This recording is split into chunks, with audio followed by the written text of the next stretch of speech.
વલસાડ જિલ્લાના ધરમપુર ખાતે સુરતના કોલેજના વિદ્યાર્થીઓની બસને નડ્યો અકસ્માત। ધરમપુરના સાડડવેરા નજીક વિદ્યાર્થીઓ ભરેલી બસ પલટી મારતા 26 વિદ્યાર્થી ડ્રાઈવર કંડક્ટરને ઈજા પહોંચતા સારવાર અર્થે ધરમપુરની હોસ્પિટલ ખાતે ખસેડવામાં આવ્યા। SVNIT સુરત ખાતેના વિદ્યાર્થીઓ બે બસમાં ખોબા ખાતેના આશ્રમમાં NSSના કેમ્પમાં જતા હતા, જેમાં પાછળ જે બસ હતી એમાં અત્યારે એવું જાણવા મળેલું છે કે એની બ્રેક ઓછી વાગવાના કારણે ત્રીજા ઢાળમાં જે પલટી મારી ગઈ હતી અને બસમાં 26 સ્ટુડન્ટો સવાર હતા, એમાંથી 22 સ્ટુડન્ટ નાની મોટી ઈજા થઈ હતી।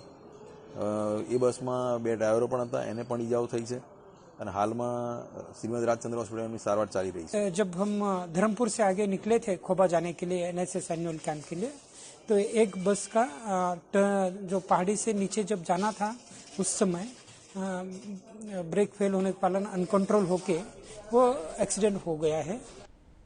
અમારી તમામ માહિતીથી અપડેટ રહેવા માટે જોડાયેલા રહો S9 ન્યૂઝ સાથે।